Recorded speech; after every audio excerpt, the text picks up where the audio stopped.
Yo, what's happening, people? Chelsea have just beaten Morecambe 5-0 despite the abysmal performance in the first half. But I want to begin by being honest with you guys. I've been absolutely in the slumps recently. So down, depressed, struggling to get out of bed because I'm actually devastated. I've lost my Twitter account. I can't lie to you. Like, I've started a new one. Doesn't feel the same because I don't have that interaction with people and it's getting us down. I can't lie. So I'm going to put me Twitter handle there. And if you want to go and follow it, it'll be greatly appreciated. I'm just going to continue doing what I was doing, tweeting about Chelsea, tweeting about Newcastle, tweeting about all the best upcoming under 23 talents in the world. And hopefully you continue to like me stuff, continue to support us because I can't lie, I'm kind of depressed. Fuck. That's me being honest.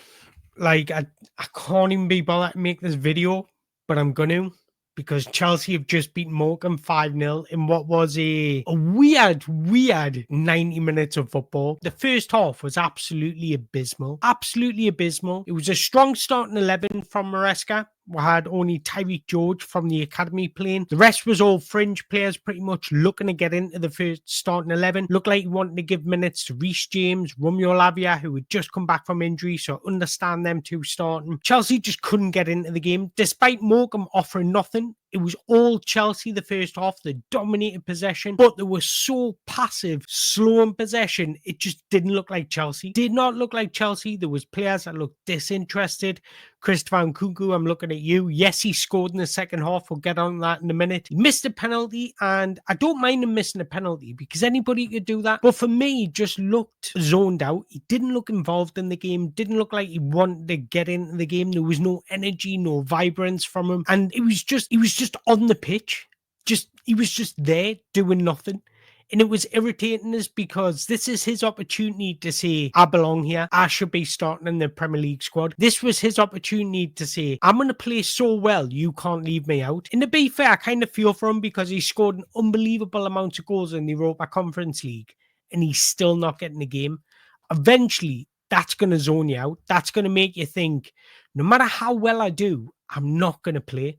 No matter how well I perform, how much effort I put in, I'm not going to play. So I kind of feel from, in a way, you're still representing the football club. You're still on the payroll, heavily on the payroll of the football club. So I expect effort. The quality might not be there at times because you can drift in and out of games, but I want to see effort. If you look at Reece James, Romeo Lavia, even Tosin, in that first half, Joao Felix and other, they were on it. They wanted to make a difference. They were progressive in the play. They were looking to make things happen.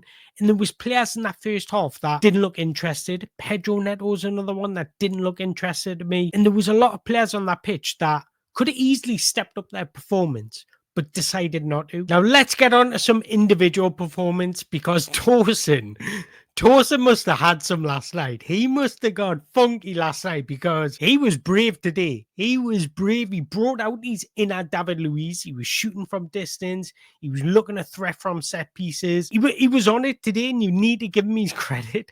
Is there an opportunity where we do play Tosin up front and be that box striker for us? Because Reece James was putting in on the money crosses, and it points out and highlights exactly why Chelsea could do with a box striker. When you've got Reece James that's got the technical quality to execute unbelievable crosses, that box striker can absolutely eat and feast on Reece James. So at one point, I was like, let's put Tosin up front. Let's put Tosin up front because he wants to score goals today. Yes, the first goal was incredibly lucky, and sometimes you just need a little bit of lady luck against teams like this where you're just passive and you're complacent, and that first goal just opens up the blocks. That's exactly what we're seeing. We went in at halftime 1-0 up, and then Enzo Maresca made 3 interesting changes. I didn't expect him to make so many changes, but now that I look back on it, he gave Reece James 45 minutes. He didn't want to overdo him. He gave Romeo Lavia 45 minutes. He didn't want to overdo it. So I kind of looking back now, thinking these changes were planned. He knew he was only going to give Reece James, Romeo Lavia 45 minutes in this game, and he kind of planned these subs before the game, so I can't really fault him for it. Although I understand why Pedro Neto come off because he wasn't great, and I thought Jadon Sancho's quality showed when he come on. But I do feel like Jadon Sancho needs to be a little bit more selfish. There is opportunities where he's inside the penalty box or around the penalty box where he can get a shot off, but yet he chooses the wrong option, tries to play the ball, and the attack goes dead. Sometimes you shoot and you score. You earn your own luck by shooting. You can take a deflection like we've seen of Tosin, or the keeper can parry it and then a striker goes in for the rebound. Just things like that can change moments of games. And against more quality opposition, I would like Jadon Sancho just to show a little bit more selfishness. Not much, just a little bit more, and believe in his qualities a little bit more.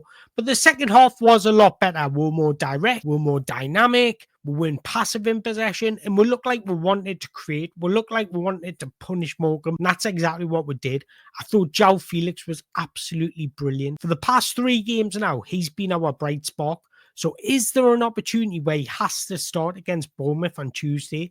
In my opinion, he absolutely does, because he's been the only consistent performer during our bad spell. He's looking sharp. He looks like he wants to spark a bit of magic. He takes risks in possession, which is exactly what we weren't doing in the first half. And I just thought Joao Felix's performance today was brilliant. And if we have a look at some of his stats, he scored 2 goals. He had 1 key pass, 2 out of 3 crosses completed, 2 out of 2 successful dribbles. He created a big chance. 4 out of 6 ground duels won. Even won 100% of his aerial duels. He was on it today, and I understand it was only Morecambe, but he was the only one stepping up to that level, and I just thought he was brilliant today, and today was my man of the match. All in all, it wasn't great auditions for the majority of the players. You look at Mark Guiu, you look at Christopher Nkunku, you look at Pedro Neto. Pedro Neto disappointed me today. I can't lie to you. I expected far more. I expected him to perform and say, look, I need to be starting against Bournemouth. But now you could start anybody.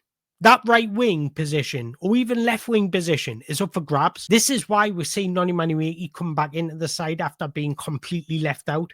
We don't even know why Noni Manuiki was left out, but he was. And this is why we're seeing Noni Manuiki be completely left out one game and coming in another game, because nobody's grasping their opportunity. Nobody's standing up and saying, Enzo Maresca, you can't drop me off after that performance. And that's why I was a little bit disappointed with Pedro Neto, because he come in for a big fee and he needs to start providing more quality. Yes, he works hard out of possession. That's brilliant. But we want to see a little bit more quality in possession. And I thought this is why there's rumours of Christopher Nkunku being sold, because he had his opportunity to play in his most favoured position today as a number 10, supporting striker, and yet he just didn't quite get into the game, couldn't grasp the game's rhythm.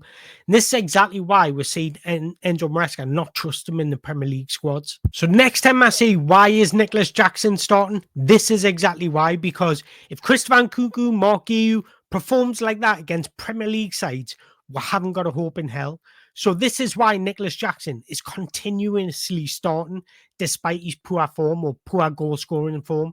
This is why, because when you give them the opportunity, they're not grasping it. But look, I've said my piece. I want to hear from you guys. Let me know what you made of that performance. It kind of felt like a Europa Conference League game to me, where we're not great, we're a bit complacent, but yet we won 5-0. Hopefully, we can take that goal scoring form into Bournemouth. Bournemouth scored 5 goals again today, and they look a real problem. But let us know, would you start any of these players against Bournemouth? And what did you make of that game? Let me know in the comments below. But again, don't forget to jot over to my Twitter. I'll link me Twitter in the below.